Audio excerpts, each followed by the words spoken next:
these are pretty fresh beds. We started out with like broad forking, added a little bit of seed meal, a little bit of kelp meal, and then a thick layer of compost. So there's a fresh bed down there. Yeah. And we make all the compost.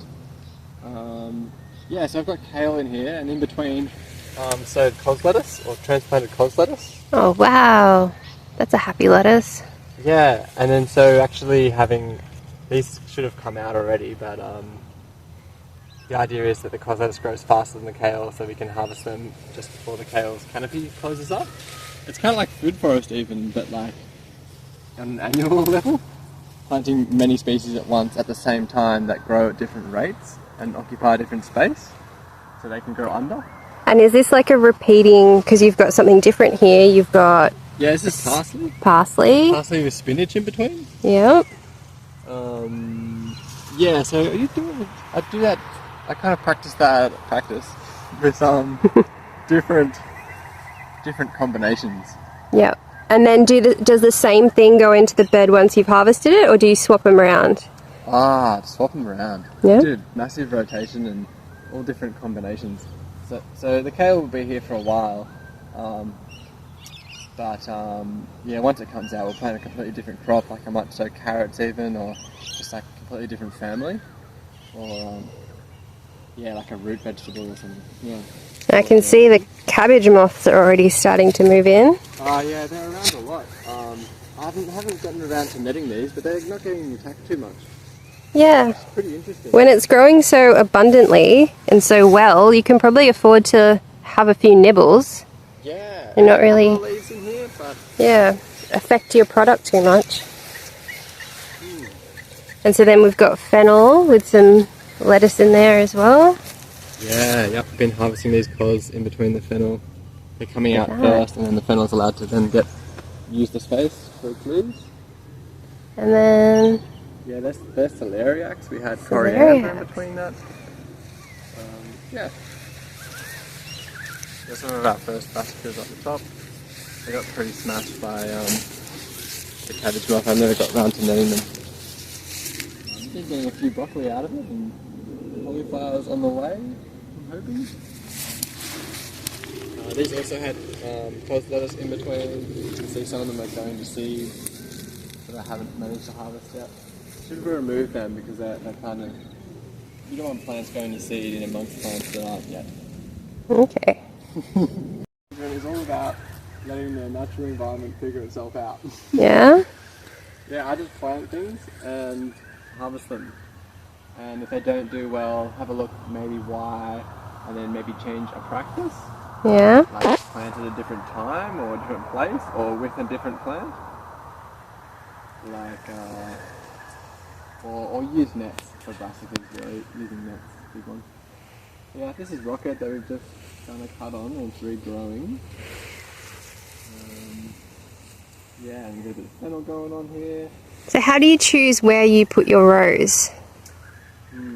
When you say row, do you mean like the whole bed? Yeah. How do I choose that?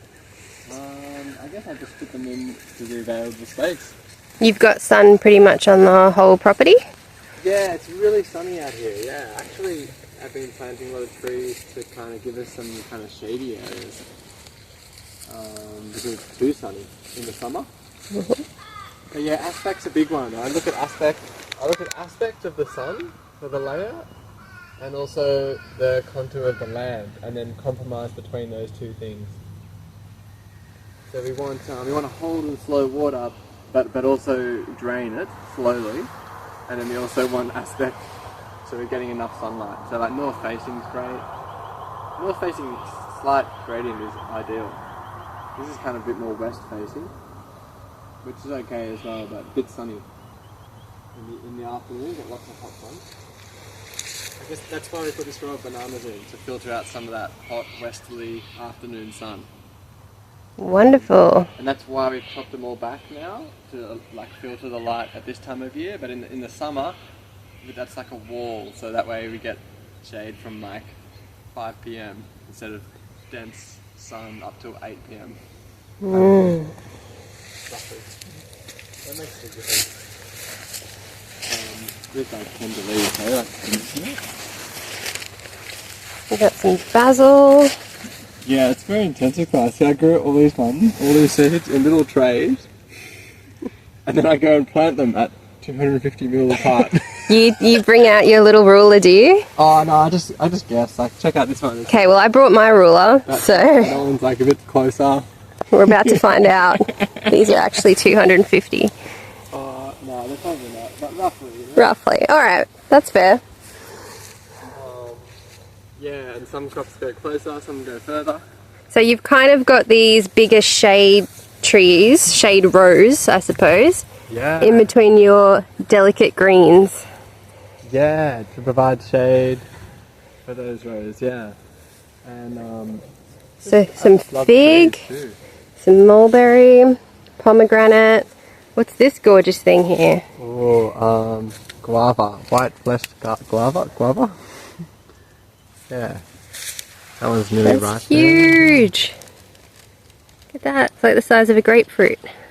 So then you've got shade, you're slowing the water down, and you've got all these extra crops as well. Yeah. And do you have any trouble with any kind of birds coming in here, or? I wouldn't say trouble. I do see sometimes red king parrots eat the bananas if I leave them on the tree to ripen. But they don't eat all of them, so I just let them have a few. You've got enough, right? Yeah, Yeah. yeah. We've got plenty, so they eat a few, yeah. And Yeah.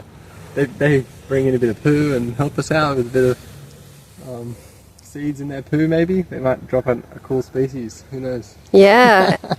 So that is right. They're dropping off some fertilizer, and they're probably taking care of some of the pests for you. Yeah, I reckon. You've probably got some of that cabbage moth shaking in their boots when they see the parrots fly up overhead. Like, maybe today's my day. Yeah, or the bowerbirds? Oh, yep. They sometimes come, they eat tomatoes. They like soft fruits. But yeah, they'll go for caterpillars for sure. And since the food forest is getting more dense, I've noticed like small birds. I can't remember any of the names of them, but little sparrows and whatnot.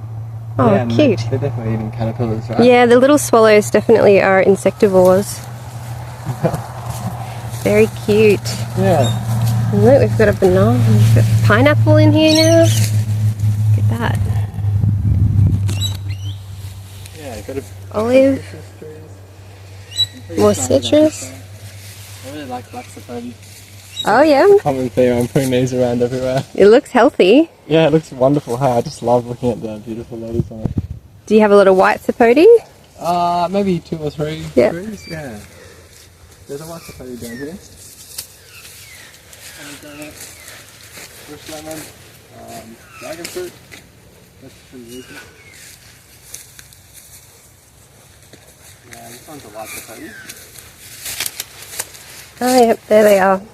Kind of hanging out underneath this ice cream bin, and I don't remember the name of this tree. Lucina maybe? But don't quote me on that. Some kind of acacia. Ice cream beans, eating some ice cream beans. Bonnie loves climbing them. Yeah, they're beautiful. They're such a lovely tree. Yeah.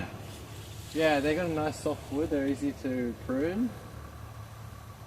They break down fast. And they're a nitrogen fixer, aren't they? Yeah, yep. Helping to put all that nitrogen back in the soil. Look at how densely planted this is. Yep, got a few Look at that. lettuces, yep. A few different lettuces and then your eggplants. So do you have to add in a lot of fertilizer to support all these plants, or No, don't use any fertilizer, just use compost. just compost? And how often do you put the compost on? Well, it depends on the crop, but usually in between every crop. Okay. Or every heavy feeder. So when you go to put a fresh crop in, you put a layer of compost. Yeah, a little bit. A tiny bit, yeah. Only a thin layer. I don't put any compost for salad or carrots, but I would for like anything that's longer in the soil, like eggplants or kale, capsicums, zucchinis. Then I'll add a thin layer. And everything looks so beautiful and healthy. Do you put any pesticides, fungicides, any treatments? No, Carl, no. No, nothing at all. No, Just nothing. rain. Yeah, just the rain. Rain and compost. Goes on the leaves. Yeah, yeah, exactly. And then, you know, sometimes we do have some losses from time to time, but like we're running a business that way. And so it's working. Well, when everything's growing so beautifully, you can afford to lose a couple, I'm guessing. Yeah, yeah, exactly. And it helps us to understand what's happening around us as well. Right? And then I guess you're saving money on inputs too, right? Yeah. You're making your own compost, you're not bringing anything in. So if you get a few nibbles, no big deal. Yeah. Amazing. Yeah. I love it. Leeks generally don't get touched much. There's specific crops that kind of can get attacked a little more. We just pay close attention to them, maybe give them a bit more compost, or look at like how or where they're planted, and try and understand what's going on, and then how we can kind of intervene to help through like our practices. Yeah, even as I've been standing here, I've seen like 6 different types of insects. We've got these midges flying around, wasps, the cabbage butterfly, a few different native bees. Yep. It's a beautiful morning actually in that way. Yeah. I usually see a few like teddy bear bees like pollinating these eggplants. And native bees, wasps. Wasps have been a big one lately. Yep. Well, you're standing next to a fig, so if you didn't have any wasps, you wouldn't have any figs, would you? Oh, I don't know about that. What's that? Wasps are the only thing that pollinate the fig because it's an internal flower. Oh, really? Yes. Oh, so they've got to get their stinger into the fruit / flower. Wow. And that's how you get lovely figs. Very cool. So wasps are our friends.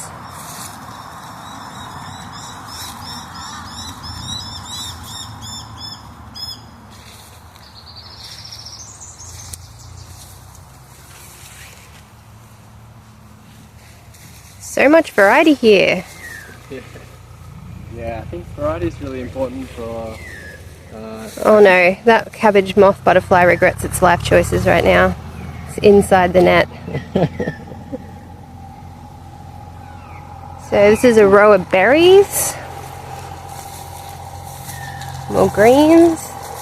Another beautiful row of berries. Look at that, that's such a clever way to grow them. We've just got some steel. Looks like secondhand concrete mesh.